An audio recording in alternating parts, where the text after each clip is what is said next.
আসসালামু আলাইকুম রাহমাতুল্লাহ। প্রিয় শিক্ষার্থীবৃন্দ, অক্সফোর্ড কমার্স কোচিং ইউটিউব চ্যানেলের পক্ষ থেকে স্বাগতম।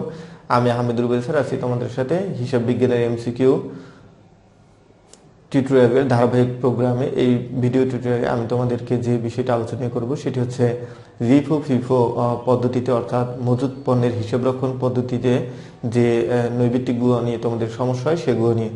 তো ভিডিওটি প্রথম থেকে শেষ পর্যন্ত দেখলে তোমাদের যে এই অধ্যায়ের যে সৃজনশীল কোশ্চেনটা আসে সেখানে যে কয়ে এবং ক্ষয়ে প্রায় এই টাইপটা চাওয়া হয়, অর্থাৎ বিক্রিত পণ্যের ব্যয়ের পরিমাণ কীভাবে নির্ণয় করবে, এক্ষেত্রে তোমরা কিভাবে বের করবা সে সম্পর্কে এই ভিডিওটিতে আলোচনা হবে।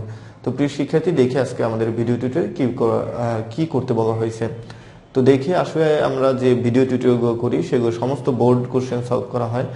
তো তোমরা মনোযোগ দিয়ে টাইপগুলো যদি বেশি বেশি প্র্যাকটিস করো তাহলে আমার বিশ্বাস যে কোনো সৃজনশীল সহ তোমরা বহু নির্বাচনী কোশ্চেনের অ্যান্সার করতে পারবে বলে আমার বিশ্বাস। তো শুরু করা যাক আজকের ভিডিও টিউটোরিয়াল প্রোগ্রাম। তো প্রিয় শিক্ষার্থী, দেখা যাচ্ছে যে এখানে বলা হয়েছে 2015 সালের জানুয়ারির 1 তারিখে প্রারম্ভিক উদ্বৃত্ত ছিল 200 একক এবং প্রতি একক ছিল 500 টাকা। ঠিক আছে, তারপরে বলা হয়েছে জানুয়ারির 10 তারিখে কিছু পণ্য ক্রয় করছে যেটার প্রত্যেক একক 350 টাকা ধরে, অর্থাৎ একটি একক 350 টাকা, এরকম 520টি একক তারা ক্রয় করছে। তারপরে বলা আছে 20 তারিখে বলছে মাল বিক্রয় 400 একক, প্রতি একক 530 টাকা দরে।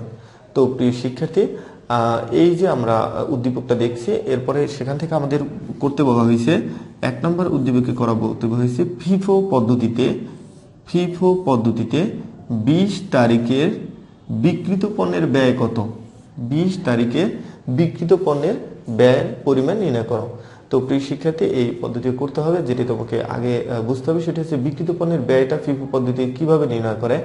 অর্থাৎ তোমাদের যেভাবে তোমরা আগে অঙ্ক করছো ঠিক ওইভাবে আমি তোমাদের একটু দেখিয়ে দিচ্ছি। এখানে আমরা শুধুমাত্র উদ্বৃত্তর 5টা দিছি, অর্থাৎ ক্রয় করছে বা প্রারম্ভিক উদ্বৃত্ত বা বিক্রয় করছে এগুলো না দিয়ে শুধু উদ্বৃত্ত পত্রের প্রয়োগটা আমি দেখাচ্ছি, তারপরে আমি তোমাদের অঙ্কটি সলভ করে দিচ্ছি।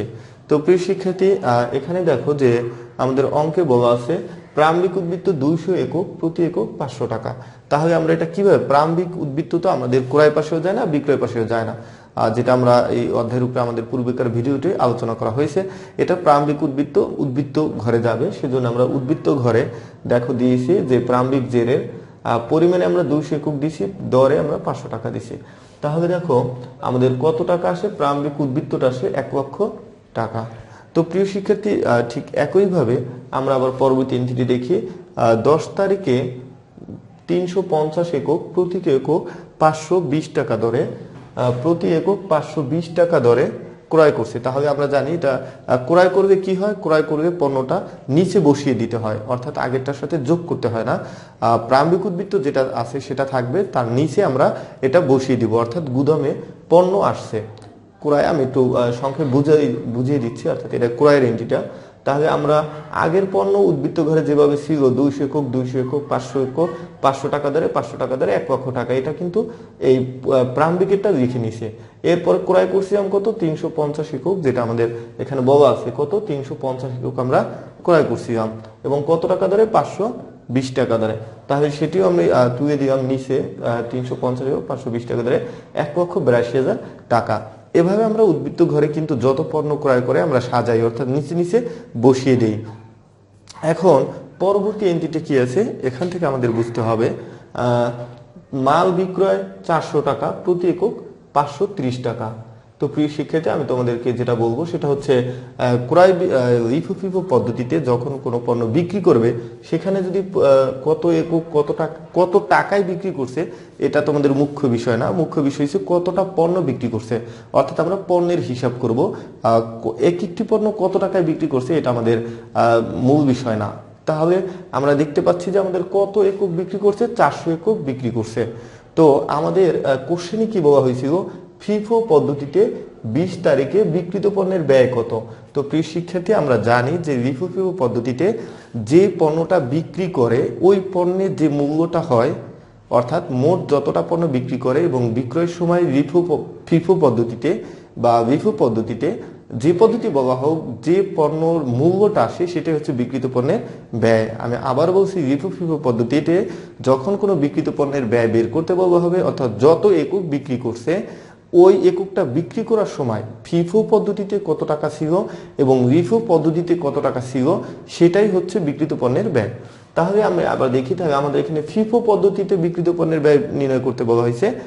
তাহলে আমাদের এটা বিক্রিত পণ্যের ব্যয় কত হবে? তাহলে আমরা বিক্রয় করি, আগে দেখি কতটা পণ্য বিক্রি করব। আমরা 400 একক পণ্য বিক্রি করব। প্রিয় শিক্ষার্থী, আমরা কত একক বিক্রি করব? 400 একক পণ্য বিক্রি করব। তাহলে 400 একক যখন আমরা বিক্রি করব, আমি এখানে এটা তো বিক্রয় পাশ দেখানো যাচ্ছে না, তারপরে আমি তোমাদের বলে দিচ্ছি যে 400 একক যখন আমরা বিক্রয় করব তখন ফিফো পদ্ধতিতে আমরা উপর থেকে বাদ দিব।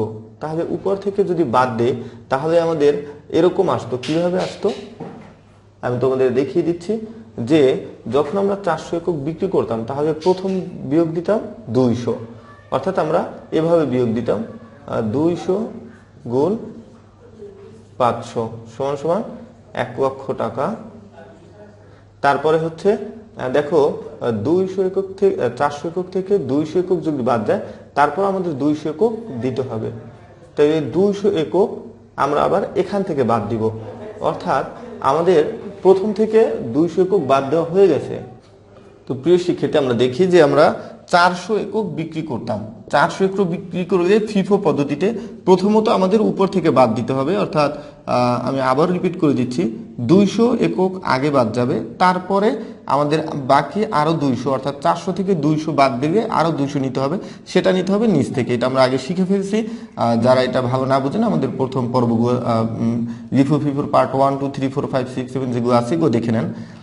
তো আমি আবারও বলছি, তাহলে 400 একক বিক্রি করবে প্রথমত আমরা 200 একক বাদ দিব 500 টাকা করে, যেটা টাকা হবে 1 লক্ষ, এটা আমরা দিলাম। তারপরে দেখেন আমাদের 400 থেকে 200 বাদ দিছি, এখনো তো 200 আমাদের নিচ থেকে বাদ দিতে হবে, তাই এই 200 হবে 520 টাকা করে। তাহলে আমাদের এখানে কত আসে? আমাদের এখানে টাকার পরিমাণ কত আসে দেখি, এটা বিয়োগ করে দেখি, 1,04,000 টাকা। প্রিয় শিক্ষার্থী, আমরা অবশ্যই বুঝতে পারছেন যে 1,04,000 টাকা। তাহলে আমাদের উদ্বৃত্তটা কত থাকতো? তাহলে আমাদের এখানে উদ্বৃত্ত এখানে 350 থেকেও 200 গেছে, তাহলে থাকে 150, তারপর থাকে 520 টাকা ধরে যে টাকাটা থাকুক। এখন প্রিয় শিক্ষিত, আমাদের কথা হইল আমরা বিক্রি করছি এভাবে, আমাদের এগুলো আর দেখার দরকার নেই। এটা শুধু আমি কেন দিচ্ছি, এই জন্য যাতে আপনারা একটু বুঝেন আর কি কিভাবে উদ্বৃত্তটাই ছিল সেখান থেকে কিভাবে বাদ গেছে। আমি আবার বলছি, তাহলে ফিফো এবং লিফো পদ্ধতি যেটাই হোক সেটা বিক্রিত পণ্যের ব্যয়টা যখন করব তখন দেখব আমি কিভাবে পণ্যটা বিক্রি করছি। তাই পণ্যটা বিক্রি করছি কিভাবে, প্রথম 200 একক বিক্রি করছি আমরা 500 টাকা দরে এবং পরবর্তী 200 একক বিক্রি করছি 520 টাকা দরে। তাহলে এটা আমরা এখন যোগ করে দিই, তাহলে কত আসে আমাদের? 2,04,000 টাকা। এটাই হচ্ছে বিক্রিত পণ্যের ব্যয়। আমি আবারও বলছি, যে পদ্ধতির বিক্রিত পণ্যের ব্যয় চাক না কেন, দেখবো যে যত পণ্য বিক্রি করছে সেটা কিভাবে বিক্রি করছে, অর্থাৎ কত একক কত দরে বিক্রি করছে। এইভাবে আমরা যখন এটা কাম করব ওইটার যোগফলটাই হবে আমাদের বিক্রিত পণ্যের ব্যয়।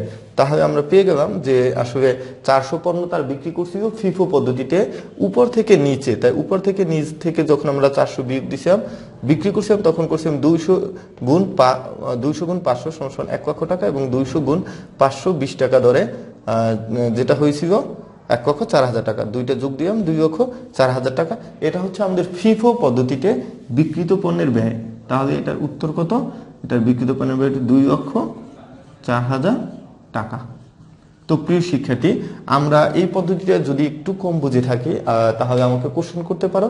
আর যদি এরপরে যে পদ্ধতিটা আছে লিফো পদ্ধতিতে 20 তারিখে বিক্রিত পণ্যের ব্যয় কত, সেটা আমরা পরবর্তী ভিডিওটিতে আলোচনা করব। যারা এটা থেকে একটু কম বুঝছো তোমরা ইনশাআল্লাহ পরবর্তীতে দেখে আমার মনে হয় আরো একটু ক্লিয়ার হয়ে যাবে।